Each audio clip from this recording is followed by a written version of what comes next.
Good afternoon from southern Indiana. Nice day outside, 85 degrees. A little bit of windy, a little windy out, but a good day to be out doing things you enjoy doing. And today, I'm going to be shooting my 1860 Colt Army cap and ball revolver, reproduction made by Pietta Arms in Italy. The 1860 Colt Army was one of the most widely used revolvers or sidearms during the Civil War. Colt manufactured anywhere from about 220,000 of them between 1861 and 1873. The bulk of them were sold to the U.S. government during the Civil War period. They were the most widely used, the most popular revolver used during the Civil War by Union troops as well as troops in the Confederacy and some other entities out there. It's a 6-cylinder, 6 shots, 6 chambers, cap and ball black powder revolver. It has an 8-inch barrel on it, a fairly long barrel, a little bit longer than what the 1851 Navy would have, and a walnut grip. If I had an actual 1860 Army Colt, I probably would be reluctant to want to get out and shoot it much, simply because they're collector's items. If you want the joy and the experience of going out and shoot them, it's best to buy or get your hands on a reproduction. They are, with only a few minor exceptions, they're an exact replica of the original weapon, and you are certainly getting the experience of what it was like to shoot one then. It's a black powder revolver, like I said, 8-inch barrel, 6-cylinder shot, single action. Basically you had 6 shots before you had to reload. Loading could be a little bit tedious. I have loaded already 5 of the chambers. I left one empty to demonstrate on the loading. What you'll see here next to the barrel is the ramrod, which you use to help the load. You can use on your black powder generally anywhere between 25 and 30 grains of triple FG black powder. I'm going to use 25 grain today because I'm shooting at a target from about 15 yards. These handguns could be accurate up to 50 yards and beyond. 50 to 75 is what they're sighted on, or what they were sighted on when they were manufactured by Colt. And that would be a good range on a military battlefield for a pistol or a revolver shot. I have already loaded, like I said, 5 of the 6 chambers. Some people just only like to load 5. I'm going to go ahead and do 6. First off, I've got pre-measured 25 grains of black powder, and pour this directly down into the cylinder chamber. Next, we want to use a lubricated felt wad or some type of lubrication or lubricated wad to go down in it. This prevents chain firing, where if you didn't use anything at all, there's a possibility you could set off more than one chamber at a time, which could be very dangerous shooting. The ball is a .454 round ball lead. It will fit snugly in here. Now, to rotate this cylinder, you have to put it at a half cock. This is where the term half cock comes from. It won't go off, it won't fire on the half cock.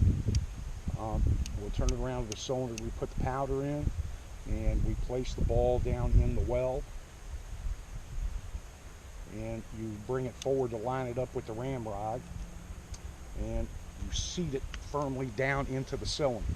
And you repeat that process for all 6 cylinders. Should be a little bit of shaving come off on each one that'll fall to the ground.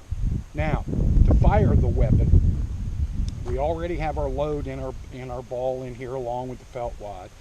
But on the back of the cylinder for each one, you have a nipple, and it removes for cleaning. It screws in and out. It's a small nipple, and what we put on it is a percussion cap. And it's a small copper cap with a little bit of a mercury compound in it that will explode upon impact if you hit it, and it will set off it will set off into the cylinder and set off the charge of the gunpowder, therefore firing the weapon. We'll put one of these on each one of the nipples, and generally when soldiers were carrying them, they used it. They put it in butt forward. The butt would be forward on either side, depending on which was the dominant hand. You remember the barrel is 8 inches long, and to turn it around and try to fire it, to pull it out, you could easily get it caught up.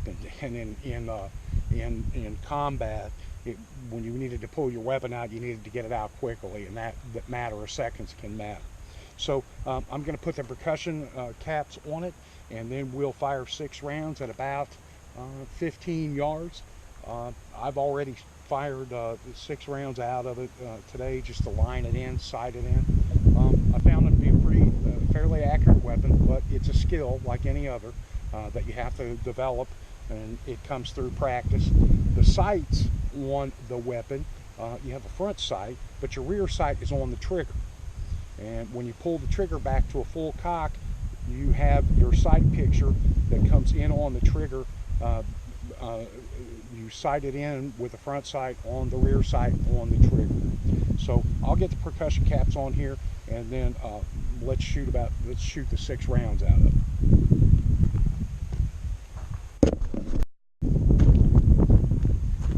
Okay, so I'm fully loaded. Got my percussion caps on.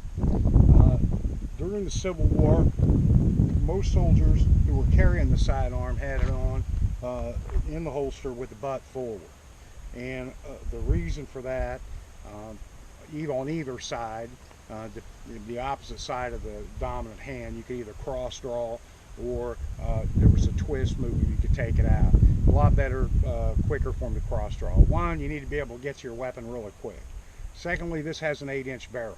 If you try it like a regular pistol, it's easy to get it hung up, and there could be some delay in your ability to get it out there and pull it. So butt forward was typical. Also, if you were in the cavalry, you were on top of a horse, pulling it out while you were on horseback, you still needed to be able to cross draw. Again, it all came down to the length of the barrel and not getting it caught up in the holster.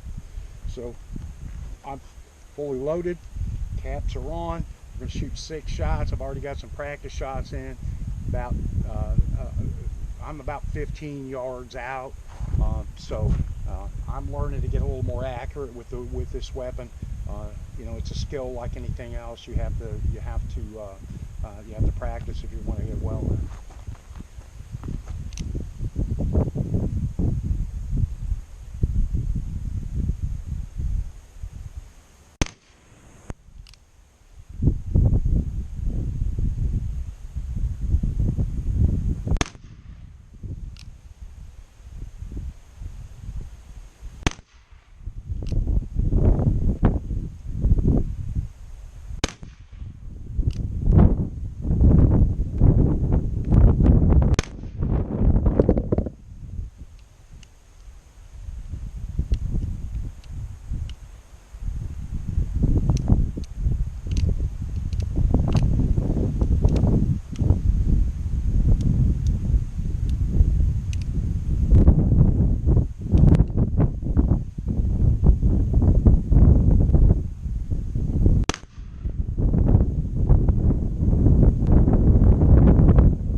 If you don't get them seated in there really well on there, you can get a jam, but even despite your best efforts, you can get them. Anyway, I enjoy shooting the weapon. I think it's a worthwhile investment for anyone to have. Like I said before, you can pick these up at a Taylor & Company is an online retailer. They can ship them straight to you, and you can get them at Cabela's over the counter, and they'll run about $300. But they're well worth it for a lot of fun if you're into black powder shooting, and you can have the patience, when it comes to loading and keeping it clean. Anyway, have a great day.